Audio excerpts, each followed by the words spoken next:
In the gloomy realm of the world, our souls gradually sink as we become optimistic in an unreliable and ever-changing world. Thousands of years ago, philosopher Epictetus discovered that the burden of life makes people collapse when they constantly pay attention to too many things. However, his secret is not to completely ignore care, but to focus on the right things and abandon attachment to the unimportant. According to the philosopher Epictetus, importance and insignificance both depend on our actual position as creatures existing in a constantly changing world. He elucidated this through the fundamental principle in his work, the dichotomy of control. Some things are within our control, while others are not. If we can focus on what is within our control, we will have true power. If we neglect these and focus on what is beyond our control, we will fall into weakness. Especially when we cling to what is not ours, we will confine ourselves to a life of suffering. But what are the things we cling to? And why is letting go better? This video explores Epictetus's philosophy and what we should focus on to achieve happiness and contentment. You can also explore more about Stoic philosophy in my new book, Stoicism for Inner Peace.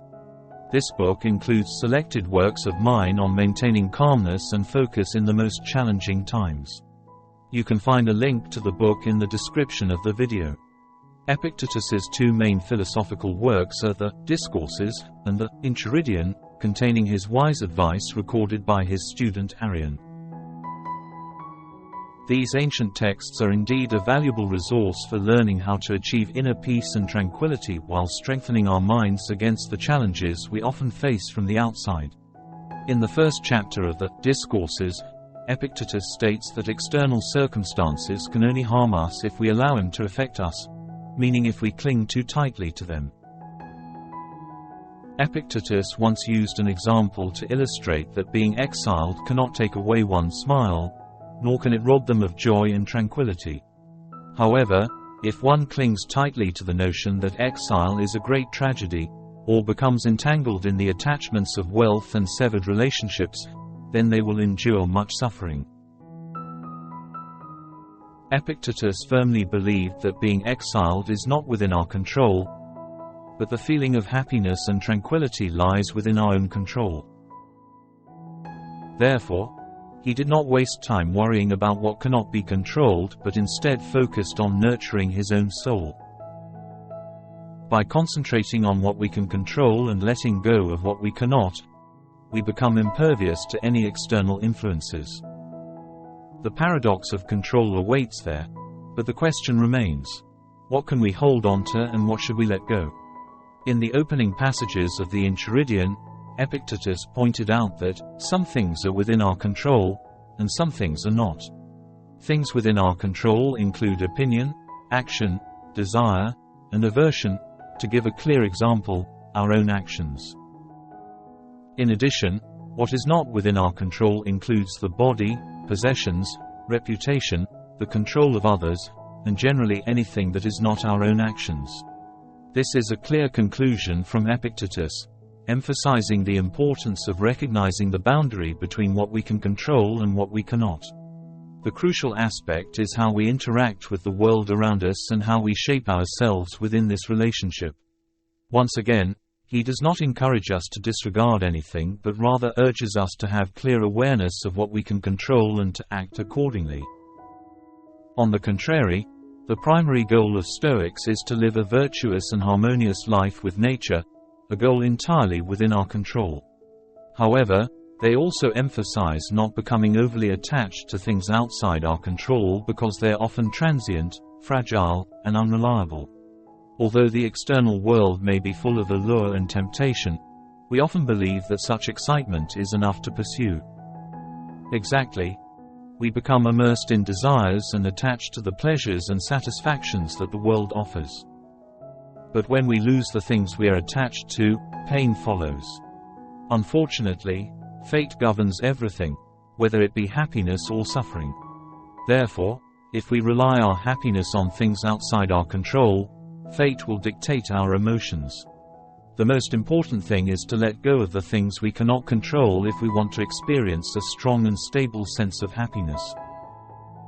Fortunately, Epictetus has equipped us with tools and methods to accomplish this, focusing on the power of reason and reducing the value of external things. In this video, I have organized these concepts in a different way to make them easier to apply, drawing on what Epictetus said beyond the first chapter of the Enchiridion. Therefore, it's time to refine and filter out the three types of things that, according to Stoic philosophy, we should stop clinging to. Firstly, do not excessively cling to material possessions, people, and power. Perhaps due to human nature, we often have a tendency to attach ourselves to familiar objects, not only to people but also to the material possessions around us. A common misconception is that this attachment, which may involve an element of ownership, is actually love. And thus, we often experience moments of happiness when we are with those we love, but also pain when they depart from our lives. What's even worse is that we often have to face the loss of them before it actually happens, in our imagination. Clinging to someone or something often implies incessant pain accompanied by resistance to the possibility of separation, but ultimately, we cannot avoid abandonment. In some cases, the fear of loss or abandonment becomes something we cannot escape, leading our lives to revolve around avoiding separation. The same applies to power.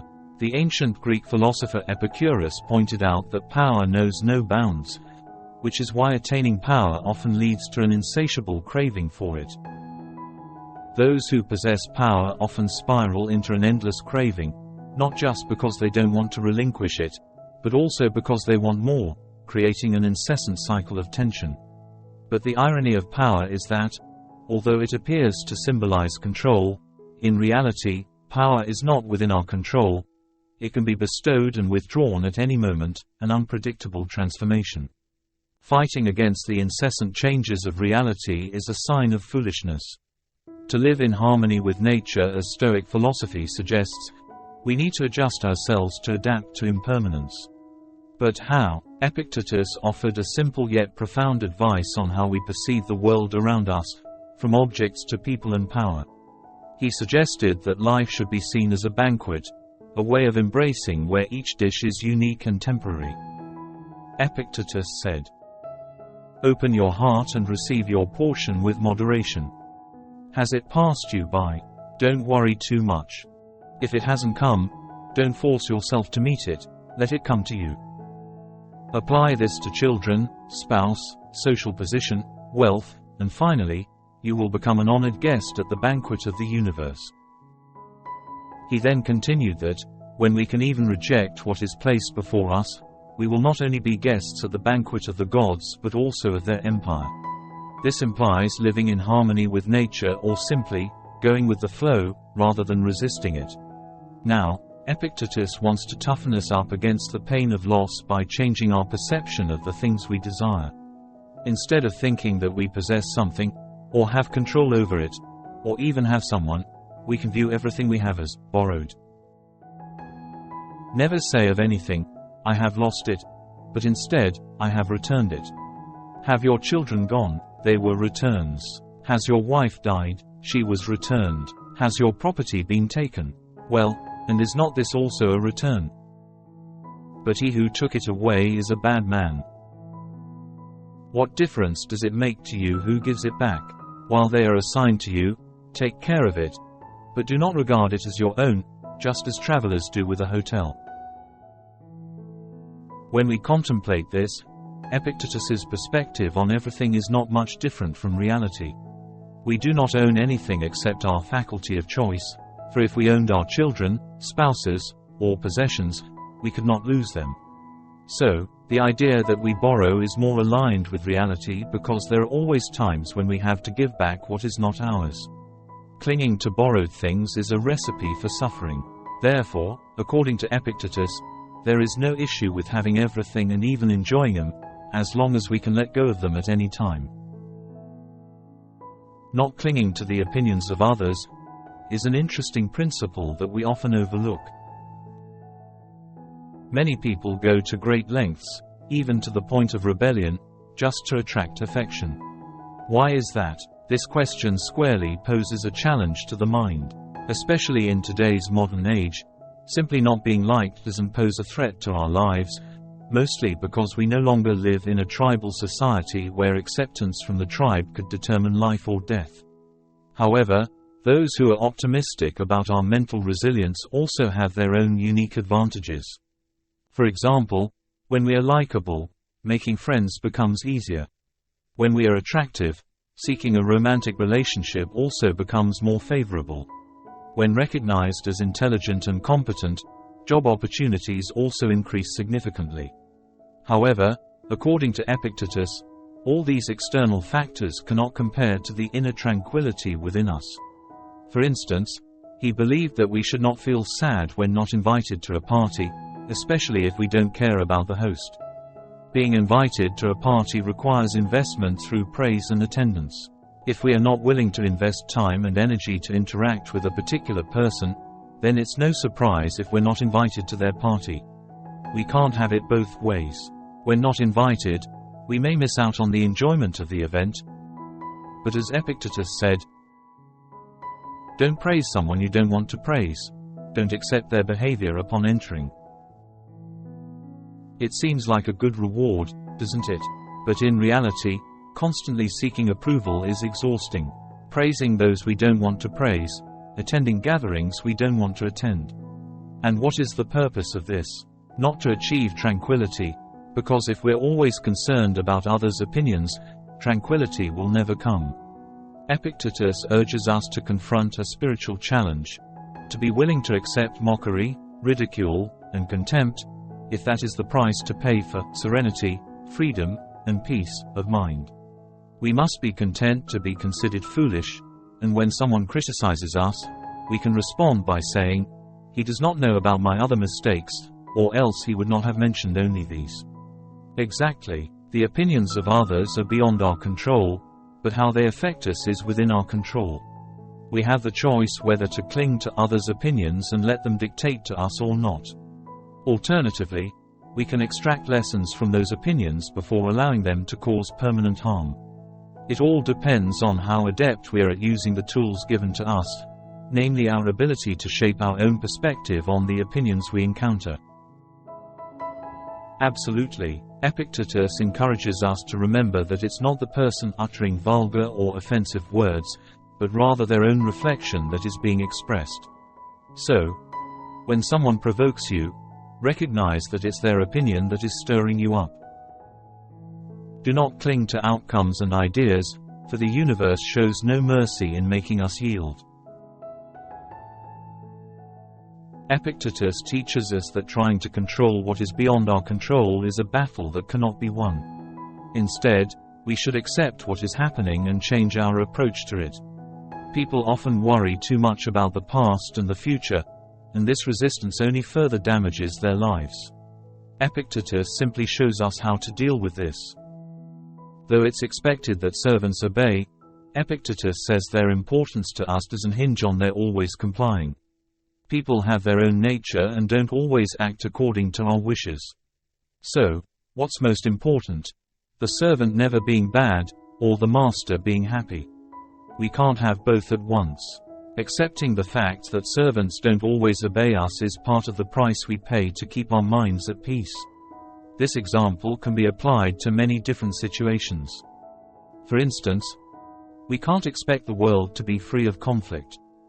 Even if we choose to remain silent in the face of troublemakers, as some might advise, the reality is that there will always be those who offend each other as long as we don't abandon our humanity. Therefore, the notion of a perfect world where everyone lives harmoniously and without conflict is merely an illusion.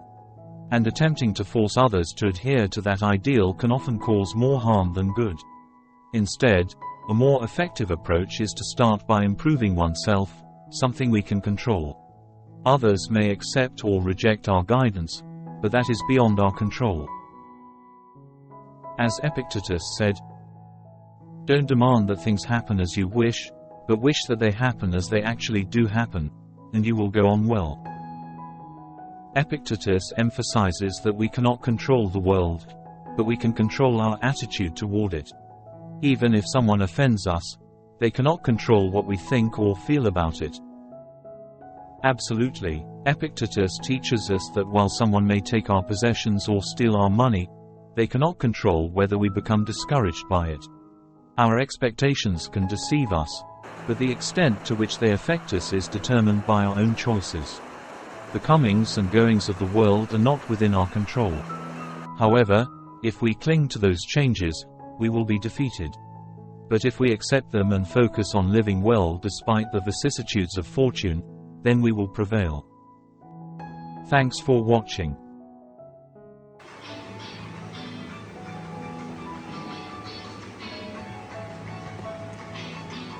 Chào em.